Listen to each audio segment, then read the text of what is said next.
My Monstera Albo has been a very interesting plant to learn the care for. However, now that I've mastered it, I'd like to share my tips and tricks. We're going to go through all the typical care like water and soil, but we're also going to talk about variegation because it is key to getting beautiful variegation like this and avoiding variegation like this. We're going to go through all of my Monstera plants, including this one right here, which has got 2 cuttings and one that I'm going to propagate for, but I'm also going to take care of this one, which needs a little bit of support, and this other one on the right-hand side, which just overall is not going to do well, and I'll tell you why in a bit. But let's go ahead and jump into it with the most exciting part, taking a propagation from my plant.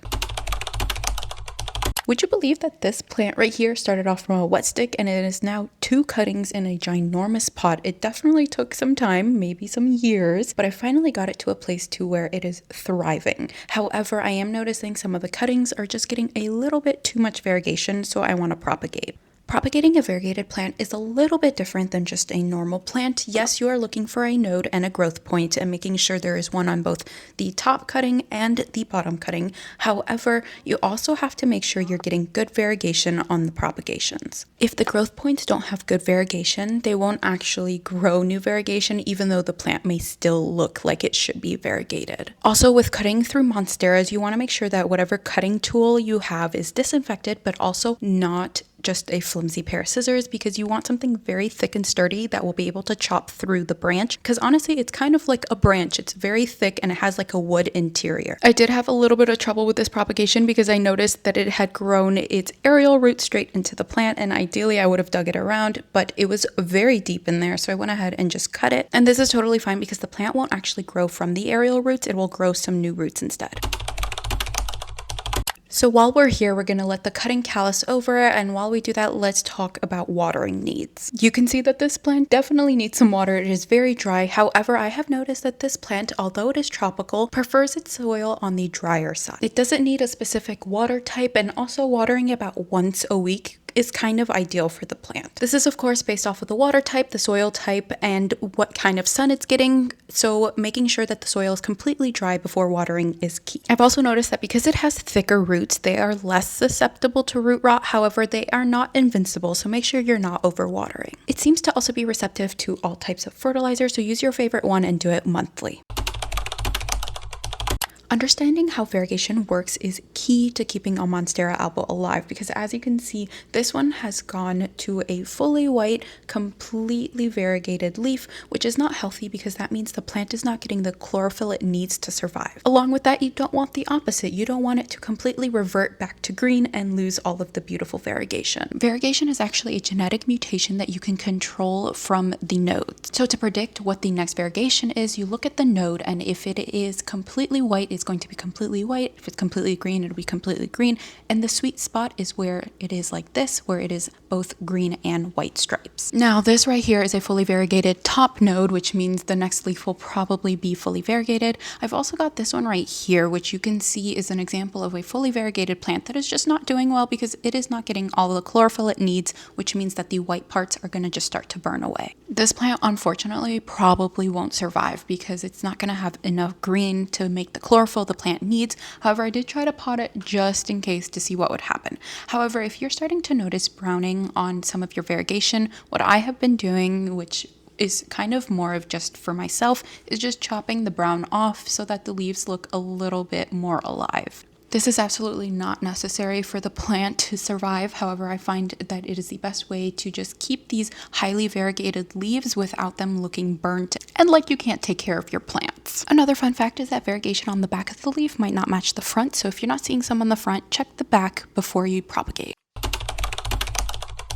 Although I mentioned before that you want to let your cuttings callus, I don't always let them callus. I'll leave them out for a couple of hours, but ideally they just need to be dry enough so that when you put them in the water, they don't rot. Also, for propagating, you can use whatever method you like, but I prefer water propagating. I find it the fastest and you're able to easily see the progress. Now with this cutting, it's kind of tricky because I had all of the aerial roots and ideally I would have just cut them. However, it does still technically get some nutrients from them, so I do want to put them in until it gets gets its own roots. You can also see the difference between the older and the newer root. One is a lot more green and more likely to get more nutrients, whereas the other one was completely brown. The issue is I couldn't get both of them in the jar without snapping one, which is totally fine. Again, it'll grow its own roots, but ideally you try to get both of them in. After maneuvering them into the pot, I went ahead and added water. There's nothing special to this water. It is straight from the sink. For this water propagation, I'll make sure to change the water every week, and once it starts to root, I'll move it to leca or stratum. A good soil mix is crucial for all types of plants, including monsteras. However, I have found that they are a little more flexible and can tolerate poor soil a little bit more just because the roots are a lot thicker. However, if you want your plant to thrive, you've got to use a good soil mix. And for that, I have found that a tropical soil mix, but then adding in some coconut chunks or orchid bark as well as a ton of perlite is perfect for monsteras. Now, how much of these additives you add really depends on your watering style and also the sun that the plant is getting. I tend to be a chronic underwaterer, so I put in a little bit less than a normal person would. This just lets the soil retain a little bit more moisture to get the plant through to the next watering. Repotting a plant is super exciting because it means the plant is thriving and growing, and eventually it will get to the fenestrated state and grow these huge ginormous leaves. Now this plant is in a 6-inch pot, which means I need to repot it into the next size up, which is a lot bigger than this one is currently. And the issue is that you want to make sure that there's a balance between the pot size you are going to move it to, and as well as the soil and the water that it is going to be getting. Now this plant is going to be in a south-facing window, and I am a chronic underwaterer, so it's going to be fine with this big upgrade. However, if you're a chronic overwaterer or don't have as much sun, I probably would not have repotted this. At least not yet.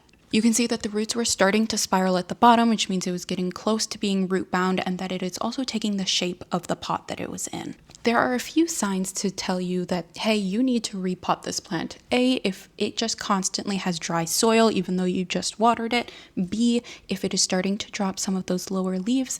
And C, if you are noticing some roots popping out from the bottom. And this plant kind of had all of three. Now you can see that that next pot is quite an upgrade. It is going from a studio to a mansion. However, like I said, I am just going to be very aware of how I water the plant, and I'm also using some well-draining soil. I also put a tissue at the bottom, that way soil doesn't start to come out of the drainage holes, but it will eventually dissolve after a couple of waterings. To repot it, I'm going to make sure to put a couple inches of soil at the bottom, that way it doesn't get root bound down there, and then I will add the plant in and add some more of that well-draining soil. Now, a lot of people will say that there are certain times when you want to repot a monstera, and I haven't found that to be the case. There's no time in the morning, time at night, in the winter, in the summer. That doesn't really impact it. The only thing I found that really impacts it are the signs that I mentioned earlier. Also, if you find yourself in the dilemma where you only have a much bigger pot, but you know that you overwater, you can also just plant the plant a lot deeper in the pot and not fill it up all the way. That way it's like halfway full. With monsteras, I also tend to find that planting the plant a little bit deeper in the soil will just help with supporting it so it doesn't tip over as often. And once I've added all of the soil and the plant seems supported, I will then go in and thoroughly water the plant. I like to make sure that all of the soil gets wet. That way you know if it's hydrophobic, and also that way that the roots can adapt to its new home very quickly. Now that the soil is set, let's support the plant.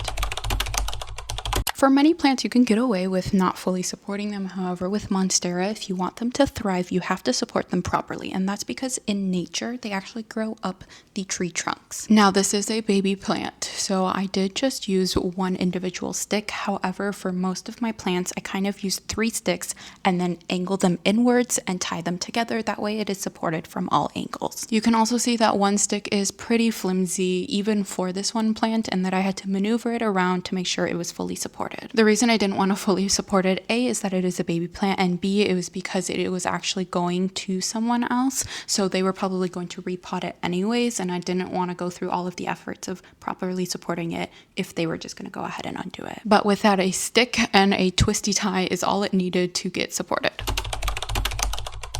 We've gone through water, we've gone through soil, and now to talk about sunlight. These plants don't need much sunlight. However, if you want them to grow quickly and you want really good variegation, you should definitely get them in some good indirect or even direct sunlight. You can see that my plant is kind of to the side, so it is getting direct, but also mostly indirect for those bottom leaves, and it is doing completely fine. Also, during the winter, it gets a lot less sun and it is still fine in that spot. You'll just see a lot less growth. Also, with my recent move, it is now in completely direct sunlight and it is also thriving, and not that much of the variegation has burnt unless they are big patches. Ideal is indirect with some direct, but if you notice that the variegation is starting to get lower and the nodes show a lot of variegation, it might just need more sun.